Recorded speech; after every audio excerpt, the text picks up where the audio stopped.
Okay, let's get back into our tutorial series here after a little bit of a break. Before we get into texturing, this next series of videos, we're going to look at texturing and texturing scenery objects. But before we do that, I want to talk real briefly about materials. And materials are essentially the covering that goes over top of the wireframe model. So if we're looking over here in the preview window, and remember we can always turn that the solid portion of that off. Okay, the material is going to be the gray part that covers the outside of the wireframe model. So there's not a lot that you're going to do with materials when you're working with scenery and designing scenery, but there are a couple uses for it. So I just want to cover a couple things here real quickly so we can take a look at this. So the first thing we'll look at is how you actually change materials or change the color of the material that you want to work with, and that's done very easily. So you need to have at least one part brought up here. I just have a simple cube brought up, and the easiest way to get into the material editor is hit the F2 key, and that'll bring up your part properties menu here. And you can see with your part properties menu, you can name it, you can change the name of this to whatever you want, all that stuff that we've talked about previously in the basic tutorial series. But over here we're going to talk about this material button right here on the side, and that's the one that we're going to focus on. So go ahead and click on that, and you will see it'll bring up what's called your material list. And right now the only thing that's up here on your material list is going to be the default, and that default is this gray color that it just defaults to, that generally everything is going to be designed with. Don't forget that we're generally always going to place a texture over top of our material. So if you're going to put a texture over top of a material, it doesn't really matter what color the material is going to be. It could be bright red underneath, bright yellow, green, blue, aqua, whatever color you want to make it underneath. If we're going to go ahead and put a texture on top of it, then it's kind of up to your choice as to what you want to make it on the bottom. So if we want to change the color of this guy, again, just hit F2 and go into your materials property here. So click your materials box, it'll bring up default, and you can actually change the default color by going in here and going to the edit mode, and that'll bring up this material editor. Or if you want, let's go ahead and create a new material, and so just click on the add button right here. Click that, that'll bring up a material name. We'll just name it new. And in here with these different selections is where we can change the color. Now, I'm not going to talk about the diffuse color, what the difference is between that and the ambient color, specular color, all that stuff, emissive power. We'll talk a little bit about the alpha channel here in a little bit, but otherwise you can actually look up, and these terms here are very well defined up here in the FSDS help menu, so you guys can look at that. They're not that important when you're working with scenery, and even doing AI aircraft modeling, we just don't use that stuff very much. But it has to do with how the light reflects off the material. But again, we're putting a texture on top of the material, so we're kind of overlaying that anyway, so we're not too concerned with that. So again, that's up here in the help menu, and you can look at that if you want. Alright, so we've got our new material here, and if we want to change the color over here, you just go over here to your diffuse color and select the select button there, and it'll bring up your your rainbow of colors, and you can start with any one of the colors over here. Let's do this nice bright orange, and then you can move that up or down and just change the color to anything you want based on whatever your preference is. Again, you're going to be putting a texture on top of this anyway, so this whatever you choose to hide underneath is your own choice. So we'll just choose this nice little orange color here. Go ahead and hit OK, and hit OK again, and then you can see we have default and new. So I'll go ahead and select new, and again, we're choosing the material and the material color for this particular part, this cube. So I'll select new, hit OK. Again, you can see here in my material properties menu, now it says new. Go ahead and hit OK, and over here, hopefully in the preview window, you guys can see this well enough. I've now changed my my box material, the material color, to this orange color. So that's how you do that. It's easy enough. Again, F2 to get into your parts property, material, and if I wanted to change it back to the gray, I could just select default, hit OK, and it's back to the gray. Okay, so if I wanted to do two boxes or two cubes, I could just take this guy here, and we'll just move him over a little bit.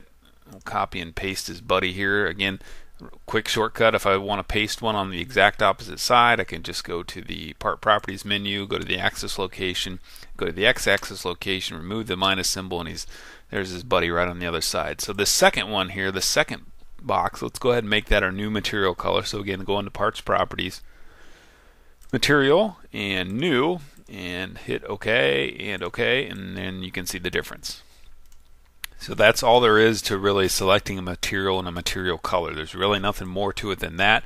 Some people, if they want to go ahead and design some scenery and they want to go ahead and design the structures first without putting textures on them, just to help keep the different scenery organized or whatever they may design, you know, a certain set of buildings or a building in purple, and then they might use the colors as a way to keep the scenery organized. Because if you don't apply a texture to these parts, you can go ahead and compile these as scenery objects, and in game they will actually be these same colors that you're looking at here in your preview window. So in fact, FSDS goes through a couple different help tutorials where they don't actually use textures, they just use material colors to color their airplanes or whatever. So you can technically design an entire scenery object just using material colors. However, I have read around the internet that the more material colors you use, the harder it is on the graphics rendering, you know, part of the game, and the less lower frame rates you'll get. So just be careful with that as far as using a lot of different material colors underneath. Again, we're going to be putting a texture on top of all this stuff, so you're really not even going to see this stuff to begin with. So let's go back to our basic box here. We'll get rid of that, and we'll talk about the alpha channel. So there is one kind of useful function for materials here, and we'll go ahead and bring up a box here. When you want to make you know, a part see-through, for example, if you want to make the glass windows of a building or a control tower or something like that, we can actually do that by making the material transparent or slightly transparent or more or less transparent. And the way we do that is by changing its properties. So just a quick demonstration here. We've got our cube. I'll go in here and I'll select a new material, and notice my new one in there is still in there from the old color we made, but I can go back in here and I can change that. So I'll go ahead and delete that. Where we go, remove, yes, delete that material. Let's come up with a new one. So we'll go add, and this new material I'm going to make it kind of a bluish color to represent kind of glass. So we'll use that blue, and then the big thing here I want to focus on is the alpha layer. So the number is going to range from 0 to 255. So at 255, your material is completely opaque. You cannot see through it any way, shape, or form. And if you go to 0 on the alpha channel, theoretically the material will be completely transparent. So when you're working with a material and you want to make, for example, glass for a building or something like that, you want to choose a value somewhere between 0 and 255, and the numbers that I found that work pretty good seem to be between, like, let's say 80 and 120.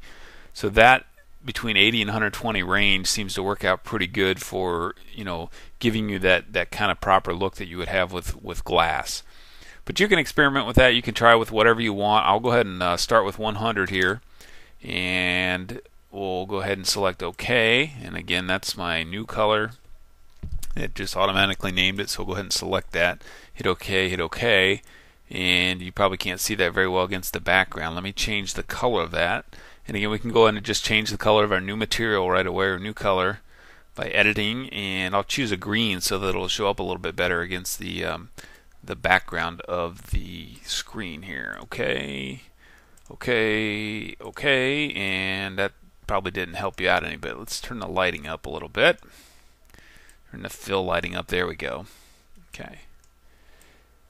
So we've got our new material, and you probably can't really tell from looking at it right now if it's transparent or not. So the easiest way to do that is just let's make a copy of this part. Actually, let's make a new part, and we'll hit OK, and we'll shrink it down here just so that you can see that you can actually now see that cube within our transparent material. So the greenish color is what we've actually made transparent, and we can actually change the value of the transparency by going back into actually we've got to get back on that current part. So that's the thing, make sure you're always on that current part. Into the parts properties and into the material editor again. Here's our new color. Let's edit this, and now let's choose something closer to, let's use 200, and let's see, you know, what that change comes out to be here. And again, it's tough to tell when you're using a, you know, in the design window here, but you can tell our cube on the inside there is a little bit brighter. I don't know if that means it's you know, more or less transparent. We'll bring it halfway out here, but in other words, you just need to play with it a little bit, see what you want to do as far as how thick or thin you want to make your transparency, and then come up with a good number. But anywhere between 80 and 120 seems to work pretty good. All the way up to 200 seems to work pretty good. Something in that range. You just want to work with that. So to put this into kind of a practical sense here, let me delete that inner cube. Let's go here and we'll selectively delete the top and the bottom. So I'll just use my polygon mode here, the triangle. I'll select down. Let me get rid of the grid. I'll select down to the bottom polygon, delete that guy, delete the top polygon, and now you can see if I rotate this guy around a little bit, we've lost our top and our bottom. And if we want to truly kind of make this like a transparent cube or whatever, or glass, so that we can inspect it, we can go back in here to part, and this original part, let's just go ahead and go copy and paste. Okay, now we have two of them, and again, you notice it's that again the polygons are always facing outwards, and that works for whether you're talking about the material or the textured surface, whatever. But what I want to do is make it so that this object that we're making is double-sided, so that it has glass on essentially both sides. But I want to show you how you can actually kind of double the thickness of the transparency and the effects that has on the number that you choose to make it more or less transparent. So I've got my part within a part here. You can see it's called box 1 down here. So again, if I want to flip all of this so it's facing inwards, I can just go to my polygon mode, select the polygon menu, and select flip all /selected.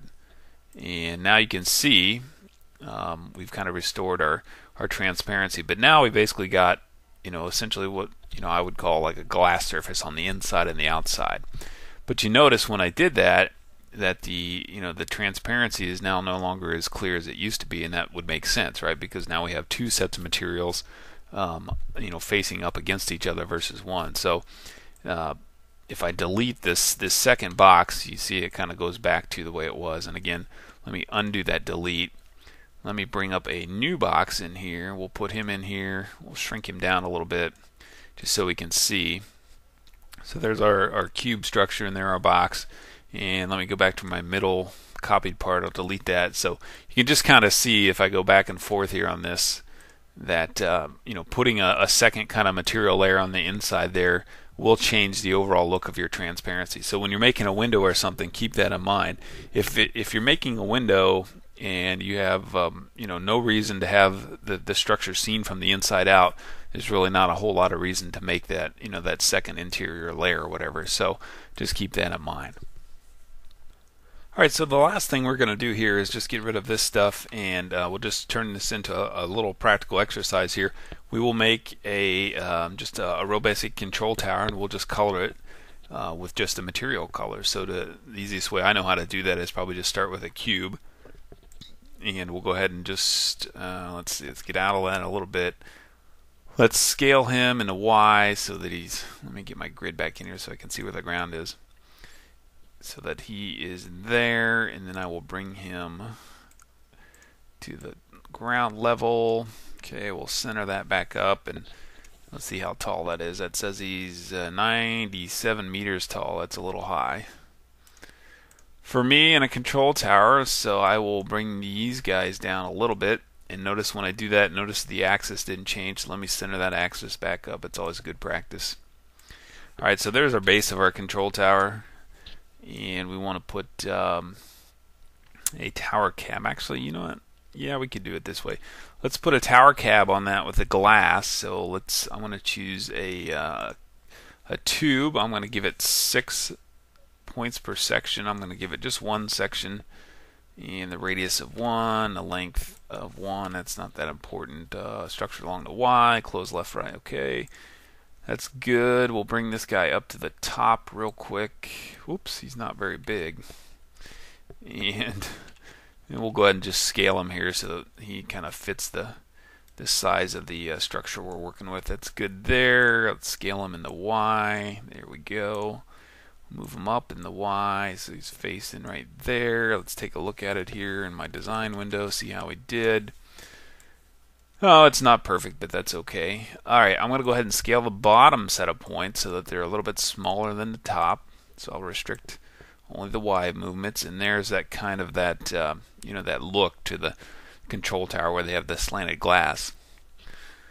Alright, so we've got our control tower. I'm going to keep this part copied, and I'll show you why here in a second. Actually, let me do this. Let me separate this into two sets of parts. So I'll make a copy of it right now, and then I'm going to come in here and delete the bottom and the top.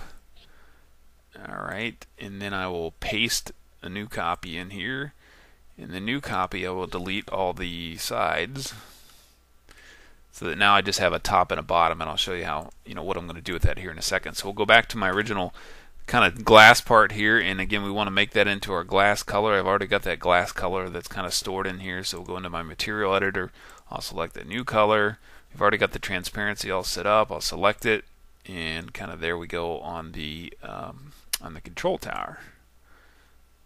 Zoom in for you. Alright, so we've given it a little roof there and a base. And the computer's going to freeze up here in just a second, so hang on just a second. Okay, we've recovered after a little crash here, and again that's just a good reminder to always save your stuff fairly frequently here. And we were looking at the tower glass, or the tower cab, so let's bring this guy back into view here, and you can see, turn the lighting down a little bit here. Let's get it back to where it was. Alright, so we've got like our kind of nice glass material there, and again I want to make an inside to this, so the easiest way to make the inside is just copy the part, paste the part, go in here to polygon mode, go polygon, flip all selected, and you can see now we've got a little bit thicker looking kind of glass in there. So that would be kind of your control tower glass, and let's make a new material for the let's do the roof and the base here, and we'll just make it like a dark color. So we'll call it dark. And we'll just select the darker, maybe like a tan color, something like that. Let's get over here into the brown range. Let's try. Let's see if we can find a tan color amongst us here. There we go.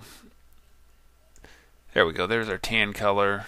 We'll rename it to tan, just so it's easier to deal with, and I'll make those two, or that single part, tan color. So there's a tan color on top. I'll go back to my base here. We'll make him that same tan color. And select OK. And basically there is your